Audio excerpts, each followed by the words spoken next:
Hospitalization? You're planning to use that as an excuse to slack off on housework even more? Slack off? I didn't mean to. If you keep shirking your chores, divorce is next. Unfazed, my husband casually spoke these words, not worrying about my upcoming hospital stay. Apparently, he thinks he can intimidate me with the threat of divorce. He believes that if he dangles the possibility of a split, I'll become obedient. What an insult. Just because I'm a housewife doesn't mean I'll let myself be pushed around.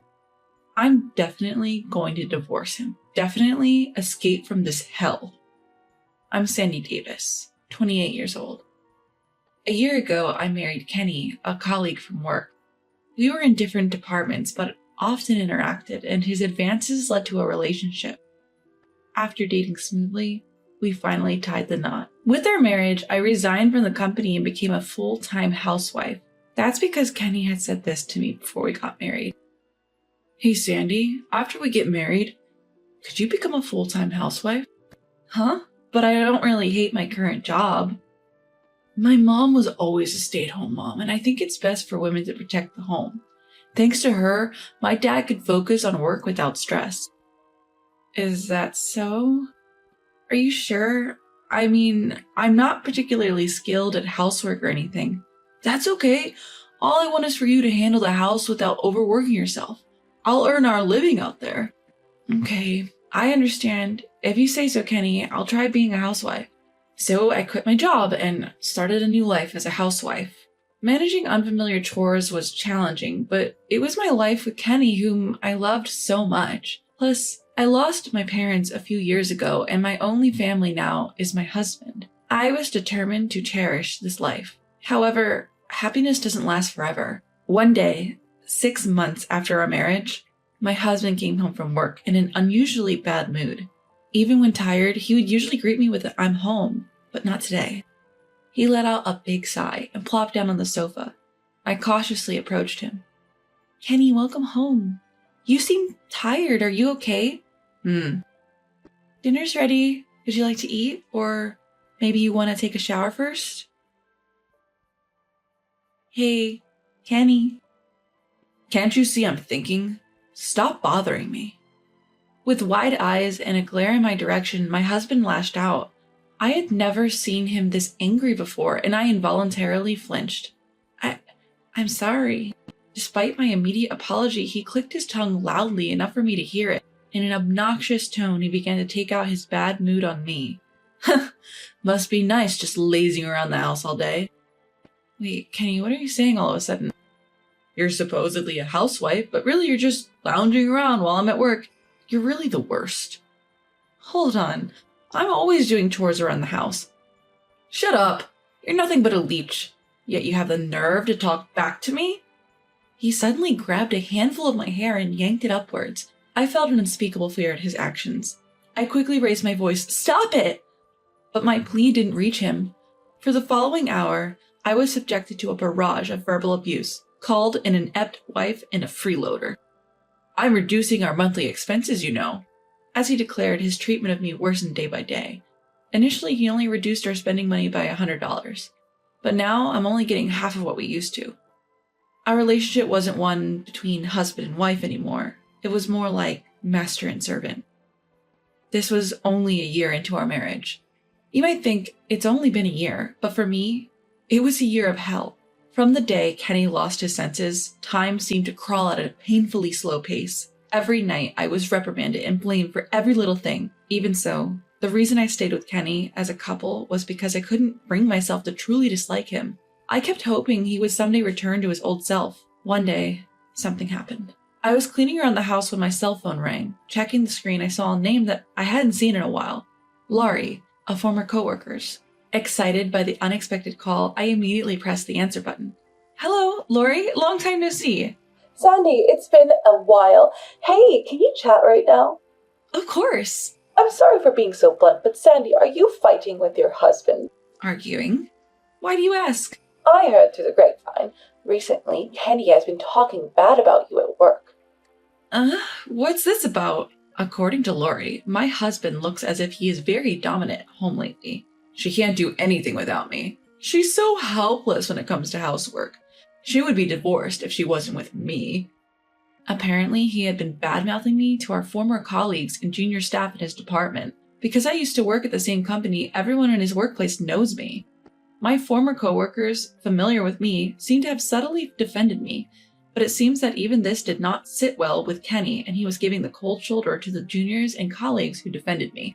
Because of this, the trust he had built up was crumbling, and the atmosphere in his department was supposedly quite bad. Upon hearing this, Laurie felt concerned and decided to reach out to me.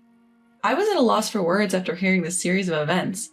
Not only did I feel guilty, but I also felt extremely embarrassed that my husband was causing trouble for his coworkers. I'm sorry, Laurie. It seems like Kenny has been causing trouble. It's okay.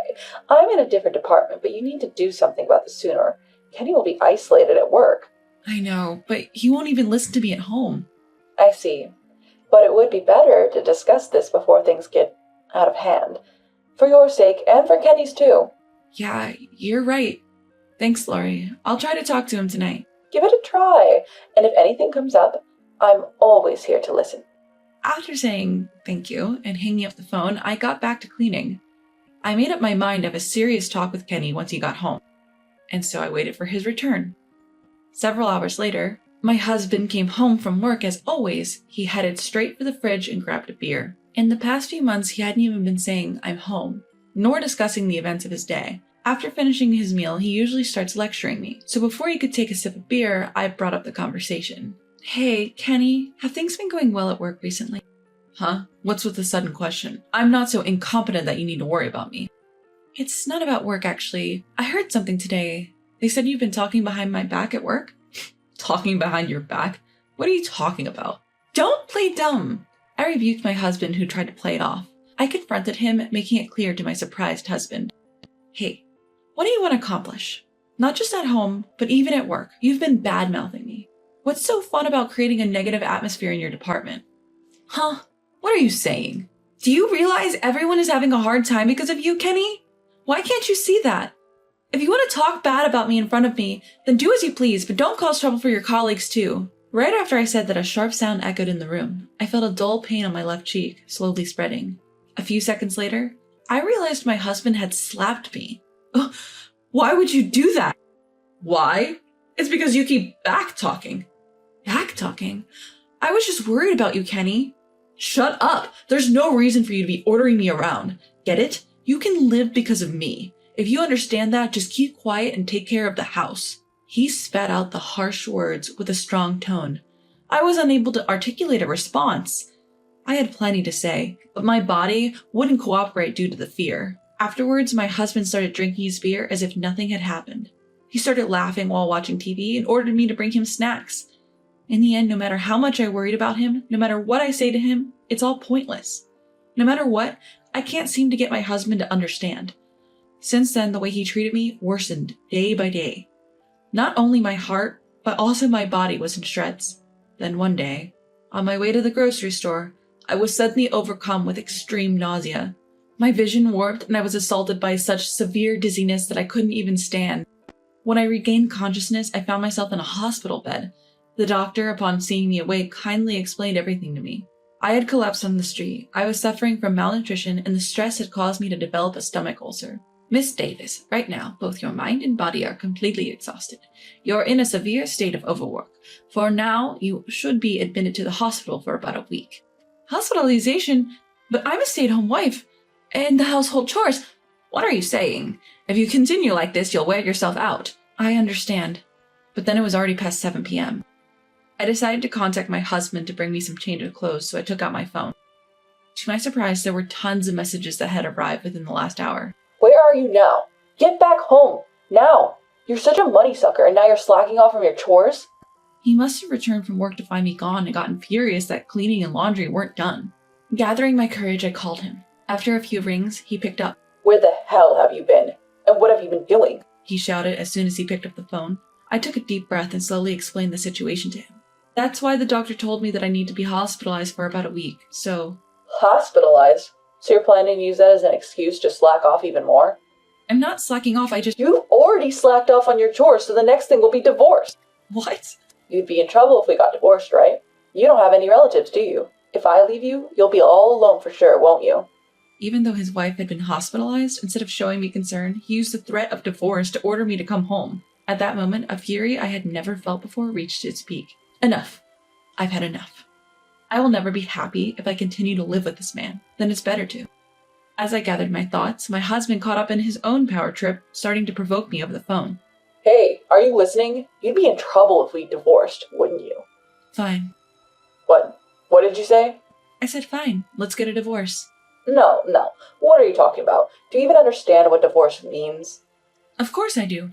But in return, you prepared the divorce papers. As if you have the guts to divorce me. Just remember this. In his annoyance, my husband hung up without waiting for a reply. The next phone call came later. The caller was my old boss from the job I used to have. Actually, even after I became a housewife, my old boss had been contacting me on several occasions. You see, I used to enjoy getting certifications, and I had several before I got married. I got some during my student days and some after I started working, and they were all beneficial for my job. Thanks to them, I had a wide range of work responsibilities, and I was trusted by the higher-ups.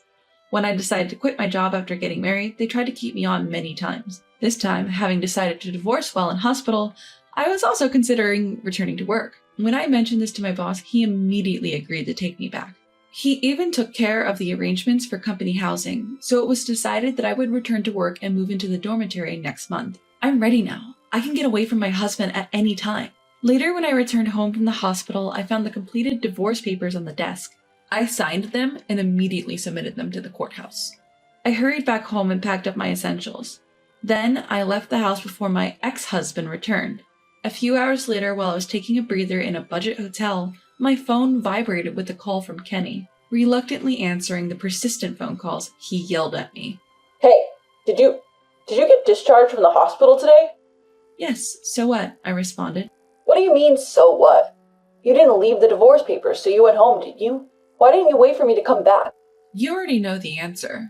There's no reason to live together in the same house when we're strangers now, is there? Huh? Strangers? What are you talking about? You threw away the divorce papers, didn't you?